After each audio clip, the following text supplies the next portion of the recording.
ప్రభునందు ప్రియమైన సహోదరి సహోదరులారా, ఈ రాత్రి లైవ్ ప్రత్యక్ష ప్రసారాన్ని యూట్యూబ్ ఛానల్లోనూ ఫేస్బుక్లోనూ లైవ్ ప్రత్యక్ష ప్రసారాన్ని వీక్షిస్తున్న ప్రతి వారికి కూడా నా హృదయపూర్వకమైన ధన్యవాదాలు తెలియపరుస్తున్నాను. ప్రియమైన సహోదరులారా, మీరందరూ కూడా బాగున్నారా? మీ అందరూ కూడా బాగున్నారని ప్రభు నామములో మరి విశ్వసించి నమ్ముతున్నాను. గడిచిన కాలమంతా 2024 జూన్ మాసంలో 3వ మరి ఆదివారం, ఈ పునరుద్ధానపు ఆదివారం వేళ మరి పగటి వేళ అంతా కూడా మనం దేవుని మందిరాల్లో ప్రభువుని ఆరాధన చేసి మహిమపరిచి మరలా ఈ రాత్రి మరి 7 గంటల సమయంలో మరి లైవ్ ప్రత్యక్ష ప్రసారాన్ని వీక్షిస్తున్న మరి మా ప్రియులైన వారందరికీ వందనాలు. ప్రియమైన సహోదరులారా, మీరందరూ కూడా బాగున్నారా? మీరందరూ కుటుంబాలుగా బాగున్నారని మరి నేను తలుస్తున్నాను. అలాగే మీ ఇంటి దగ్గర ఉన్న మరి పిల్లలందరూ కూడా కొత్త తరగతులకు, కొత్తగా స్కూల్కి, కాలేజీలకి, హాస్టల్కి వెళుతున్నారా? మరి వారందరి నిమిత్తం కూడా ప్రార్థన చేస్తున్నాను. దేవుడు మంచి ఆయురారోగ్యాలను, జ్ఞానాన్ని దయచేయాలని ప్రార్థన చేస్తున్నాను. కుటుంబాల్లో వృద్ధులు ఉన్నారా? వారిని బట్టి కూడా ప్రార్థన చేస్తున్నాను. దేవుడు మంచి కాలాన్ని, సమయాన్ని ప్రభు మనకు అన్ని విషయాల్లో మంచి తోడ్పాటుని ప్రభువును అనుగ్రహించాలని నిత్యము కూడా ప్రార్థన చేస్తున్నాను. మరి సమయంలో మొట్టమొదటిగా మరి ప్రార్థన చేసుకొని ఒక చక్కటి పాట పాడుకొని మరి దినాన దేవుడు మనకు ఏర్పాటు చేసిన పరిశుద్ధమైన వాక్య భాగాన్ని మనము విందాం. సమయంలో ప్రార్థన చేసుకుందాం.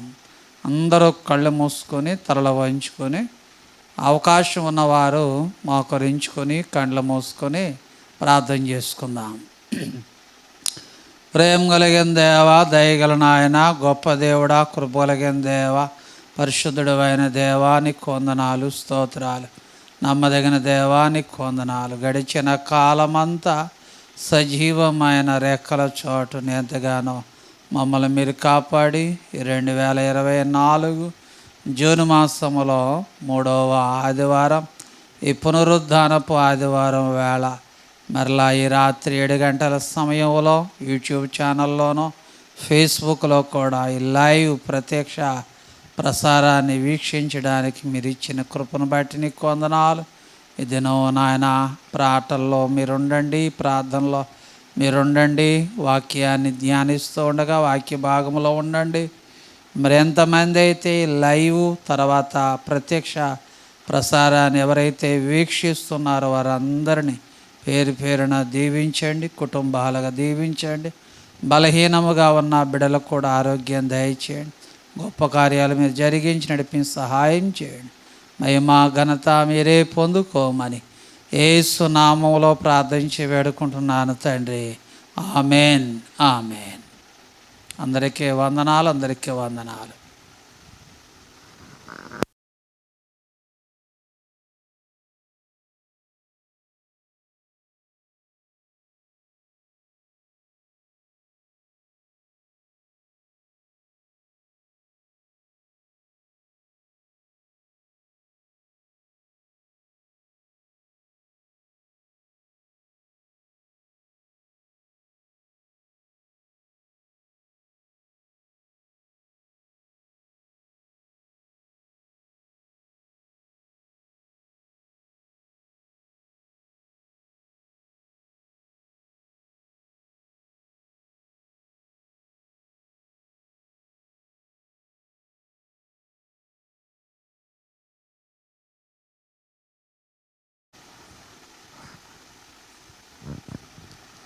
ప్రైజ్ ది లార్డ్, హల్లెలూయా.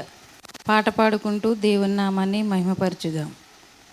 నీ వాక్యమే నన్ను బ్రతికించెను, బాధలలో నెమ్మదినిచ్చెను. నీ వాక్యమే నన్ను బ్రతికించెను, బాధలలో నెమ్మదినిచ్చెను. కృపాశక్తి దయా సత్య సంపూర్ణుడా, వాక్యమై ఉన్న యేసు వందనమయ్యా. కృపాశక్తి దయా సత్య సంపూర్ణుడా, వాక్యమై ఉన్న యేసు వందనమయ్యా. నీ వాక్యమే నన్ను బ్రతికించెను, బాధలలో నెమ్మదినిచ్చెను. నీ వాక్యమే నన్ను బ్రతికించెను, బాధలలో నెమ్మదినిచ్చెను. జిగటగల ఊబి నుండి లేవనెత్తెను, సమతల మగు భూమిపై నన్ను నిలిపెను. జిగటగల ఊబి నుండి లేవనెత్తెను, సమతల మగు భూమిపై నన్ను నిలిపెను. నా పాదములకు దీపమాయెను, నా పాదములకు దీపమాయెను. సత్యమైన మార్గములో నడుపుచుండెను, సత్యమైన మార్గములో నడుపుచుండెను. నీ వాక్యమే నన్ను బ్రతికించెను, బాధలలో నెమ్మదినిచ్చెను. నీ వాక్యమే నన్ను బ్రతికించెను, బాధలలో నెమ్మదినిచ్చెను. శత్రువులను ఎదుర్కొనే సర్వాంగ కవచమై యుద్ధమునకు సిద్ధ మనసు నిచ్చుచున్నది. శత్రువులను ఎదుర్కొనే సర్వాంగ కవచమై యుద్ధమునకు సిద్ధ మనసు నిచ్చుచున్నది. అపవాది వేయుచున్న అగ్ని బాణములను, అపవాది వేయుచున్న అగ్ని బాణములను ఖడ్గము వలె అడ్డుకొని ఆర్పివేయుచున్నది. ఖడ్గము వలె అడ్డుకొని ఆర్పివేయుచున్నది. నీ వాక్యమే నన్ను బ్రతికించెను, బాధలలో నెమ్మదినిచ్చెను. నీ వాక్యమే నన్ను బ్రతికించెను, బాధలలో నెమ్మదినిచ్చెను. పాల వంటిది జుంటె తేనె వంటిది, నా జిహ్వకు మహామధురమైనది. పాల వంటిది జుంటె తేనె వంటిది, నా జిహ్వకు మహామధురమైనది. మేలిమి బంగారు కన్న మిన్నైనది, మేలిమి బంగారు కన్న మిన్నైనది. రత్నరాసుల కన్నా కోరతగినది, రత్నరాసుల కన్నా కోరదగినది. నీ వాక్యమే నన్ను బ్రతికించెను, బాధలలో నెమ్మదినిచ్చెను. నీ వాక్యమే నన్ను బ్రతికించెను, బాధలలో నెమ్మదినిచ్చెను. కృపాశక్తి దయా సత్య సంపూర్ణుడా, వాక్యమై ఉన్న యేసు వందనమయ్యా. కృపాశక్తి దయా సత్య సంపూర్ణుడా, వాక్యమై ఉన్న యేసు వందనమయ్యా. హల్లెలూయా.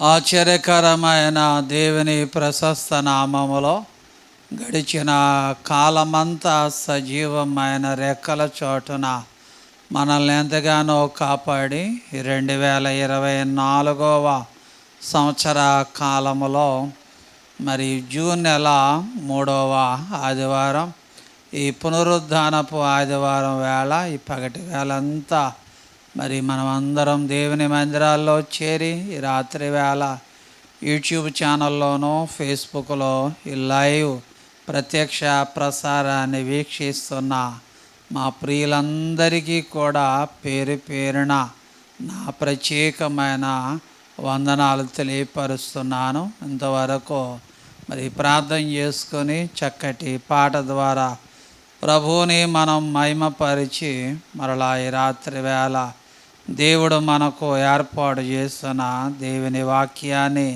మనం ధ్యానం చేసుకోవడానికి దేవుడు ఈ గొప్ప భాగ్యాన్ని రాత్రి వేళ ప్రభు మనకు దయచేసి ఉన్నాడు. ఈ రాత్రి వేళ మరి దేవుని వాక్య భాగాన్ని వినే ముందు మనం అందరము కూడా మన 2 చేతులు పైకెత్తి ప్రభు నామానికి స్తోత్రాలు చెల్లిద్దాం. హల్లెలూయా, హల్లెలూయా.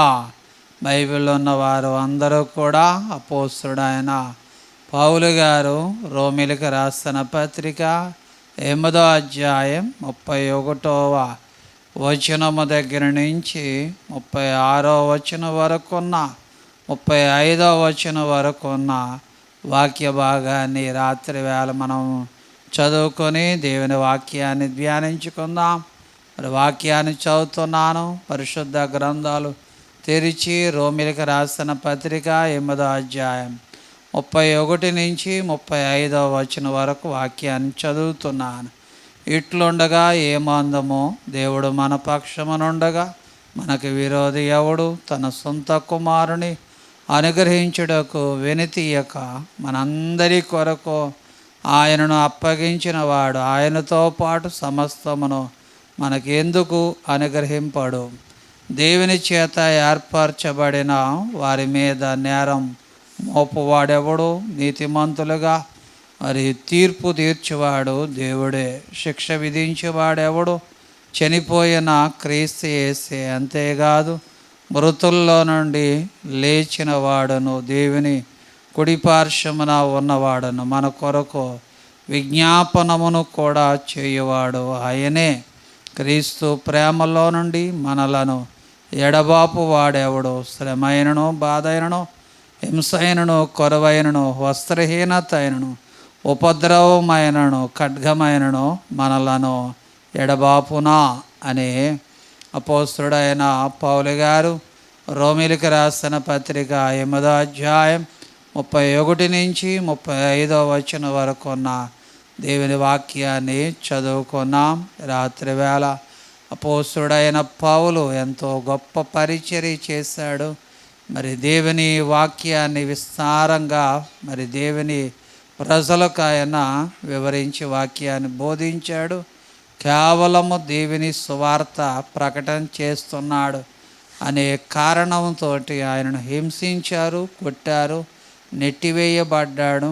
దేవుని వాక్య భాగంలో చాలా హింసించబడ్డాడు, చెరసాలలో వేయబడ్డాడు.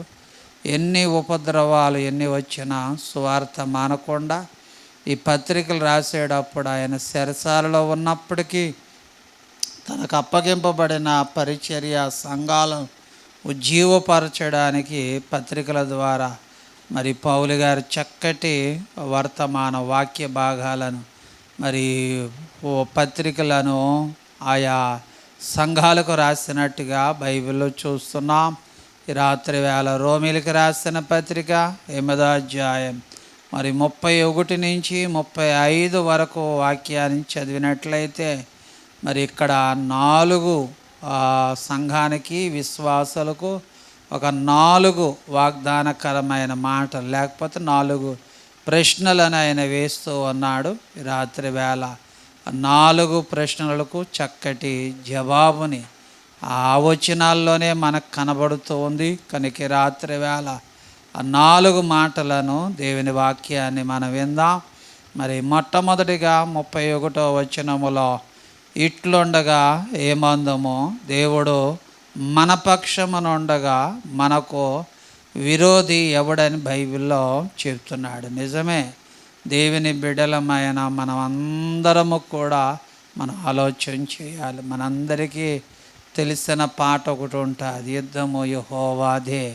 ఎందుకంటే దేవుడు మన పక్షమునుండగా మనకి విరోధి ఎవడు కూడా ఈ లోకములో ఎవడు కూడా ఉండడు. ఒకవేళ దేవుడు మన పక్షముగా ఉండగా మనకు విరోధముగా లేచిన ప్రతీది కూడా లయమైపోవలసిందే, కానీ మనల్ని ఏది కూడా ఏది చేయలేదు. కనుక ఈ దృఢ సంకల్పమైన ఈ దృఢమైన మాటను ప్రతి సేవకుడు, ప్రతి సంఘములో ఉన్న విశ్వాసి చాలా జాగ్రత్తగా ఆలోచన చేయాలని ప్రభు పేరట మనవి చేస్తున్నాను. ఇట్లుండగా ఏమందము, దేవుడు మన పక్షమునుండగా మనకి విరోధి ఎవడు?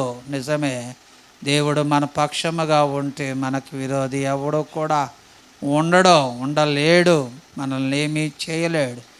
ఏ విధమైన ఆయుధం కానీ ఏది కూడా మనల్ని ఎంత మాత్రమును కూడా మనకి దరికి చేరదో దేవుని వాక్యాన్ని బట్టి మనవి చేస్తూ ఉన్నాను. పరిశుద్ధ గ్రంథములో దేవుడు మన పక్షమున మన ఆది పితరులైన ఇజ్రాయేలు పక్షముగా దేవుడు ఉన్నాడు. మరి నిర్గమకాండం 14వ అధ్యాయం 14వ వచనాన్ని చదివినప్పుడు మోషే ఇజ్రాయేలు ప్రజల నుంచి దేవుడు మాట్లాడుతున్న మాట, నిర్గమకాండం 14వ అధ్యాయం 14వ వచనం, యెహోవా మీ పక్షమున యుద్ధము చేయును, మీరు ఓరక్కనే ఉండవలనని ప్రజలతో చెప్పెను అని బైబిల్లో చెప్తున్నాడు. ప్రియమైన సహోదరులారా, ఎందుకంటే ఇజ్రాయేల్ ప్రజలందరూ కూడా మీ పక్షమున దేవుడే యుద్ధం చేస్తాడు, మీరు ఓరక్కనే ఉండవాలని ప్రజలతో మరి సర్వశక్తి